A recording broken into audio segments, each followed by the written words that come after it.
Hello and welcome. I'm your host, Neil Howard. So glad that you could join us for another segment of Health Professional Radio. We'll be speaking with Amy Meyer in this segment. She's joining us here as manager of Primate Experimentation Campaigns for PETA, People for the Ethical Treatment of Animals. She's going to talk about what's happening to animals inside taxpayer-funded laboratories and the public records that PETA had to sue to obtain and why these records are so important. Welcome to Health Professional Radio, Amy Meyer. Thank you so much for joining us. Thank you so much for having me. Well, briefly, tell us a bit about yourself and what led you to PETA.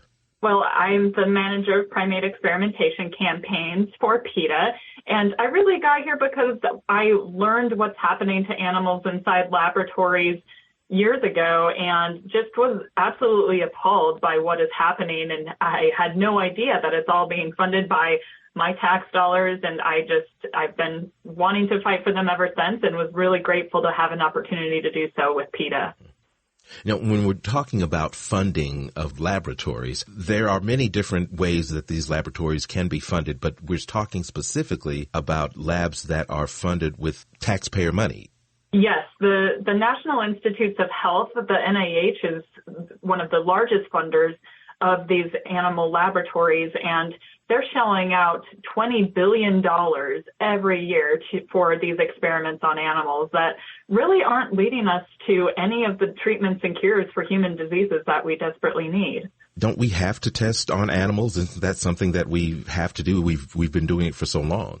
We have been doing it for so long, and unfortunately, the suffering and deaths of these animals is just unjustifiable. The NIH itself has found that 95% of new drugs that looked safe and effective in animals goes on to fail when it gets into human clinical trials. And even the former director of the NIH has admitted that testing on animals doesn't work, and we need to be refocusing into new methodologies that are more useful for humans.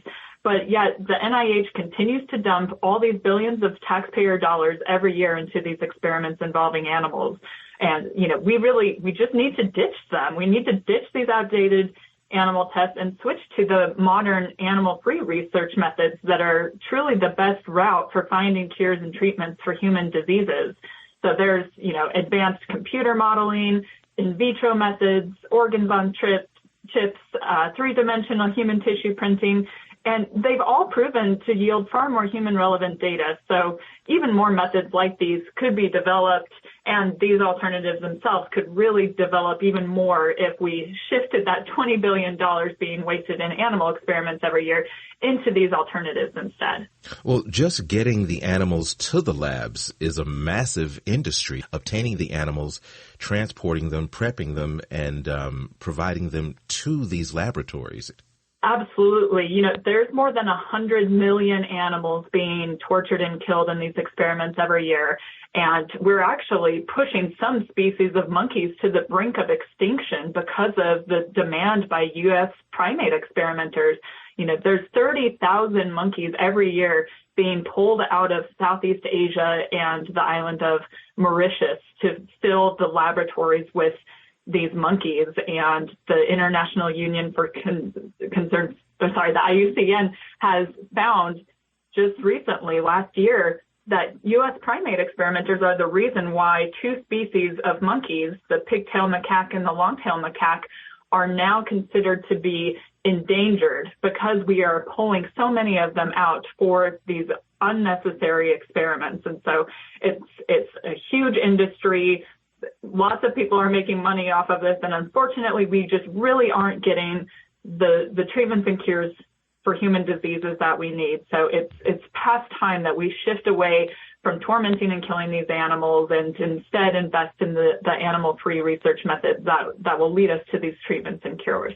Now, you're here with us today. It's obvious that you're not the only organization that's aware of the torture, the unnecessary testing that's done on these animals. What is happening to these animals inside these labs? And if you know about it, why doesn't everyone else know about it? Are these institutions keeping a lid on what's going on inside these labs? They absolutely are. And, sadly, there's no such thing as an illegal experiment in the U.S., no matter how ridiculous or cruel it is. And so we see just ridiculous and horrific things happening to animals in these laboratories. Experimenters are severing the spinal cords of monkeys. They implant electrodes in the brains of cats. They force dogs to inhale toxic chemicals, and they terrorize mice by putting them into these inescapable beakers filled with water. And this animal experimentation industry knows that if the public saw what is happening to these animals, they would be outraged. And they'll be even more outraged when they realize it's their taxpayer dollars that are funding these atrocities. So this industry is fighting tooth and nail to try to prevent PETA and others from exposing this reality. Now, of course, we aren't accepting that, and we always will fight back to try to help animals. And so we have still, even no matter how hard they fight, we've been able to expose a lot of what's happening to animals in these laboratories, and people can see for themselves some of the video footage we've been able to obtain inside laboratories at PETA.org and read more about what is happening in these university and government agencies' animal experimentation labs. You mentioned that there's no such thing as an illegal experiment in the United States, but when it comes to moral experiments, why are they trying to keep their activities such a secret if they're necessary? It's my understanding that you had to even sue in order to obtain certain records and video.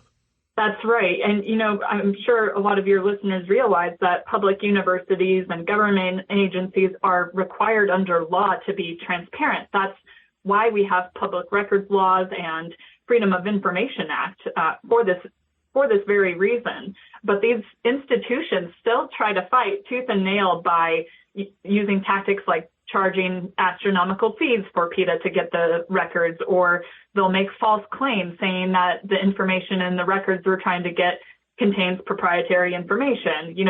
They really are trying to hide a lot. And when we are able to get the records, it becomes clear why they are trying to fight this. So, just one example of a lawsuit we had to do, we found out there was an experimenter at Oregon Health and Science University who is using taxpayer dollars to get prairie voles drunk on the equivalent of 15 bottles of wine every day. And then the goal was to see if these drunk voles were more likely to cheat on their partners.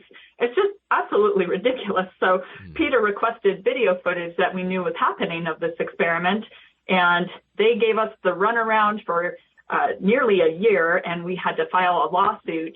And actually, we ended up being informed that the experimenter destroyed the footage, which is another tactic sometimes they try to use.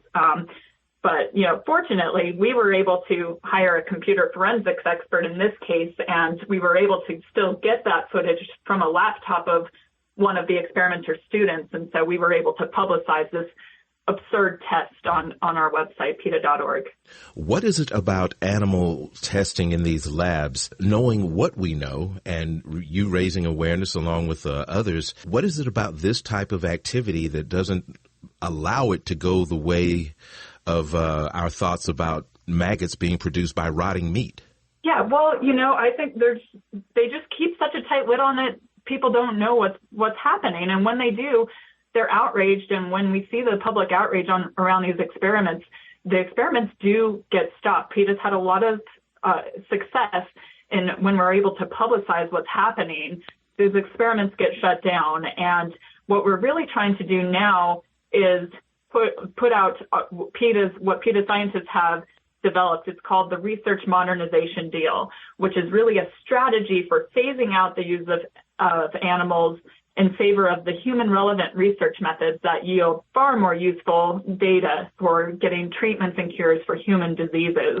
And so you can learn more about PETA's Research Modernization Deal on our website, and it's actually super easy for you to help us in getting this passed through Congress. You can just text the word WRONG to 73822, and it'll take you to a super simple process where you can urge your member of Congress to endorse PETA's Research Modernization Deal, so we can start shifting away from these cruel and unnecessary experiments on animals and start putting the money towards where it really matters and where no cruelty is involved. And give us that website again for PETA.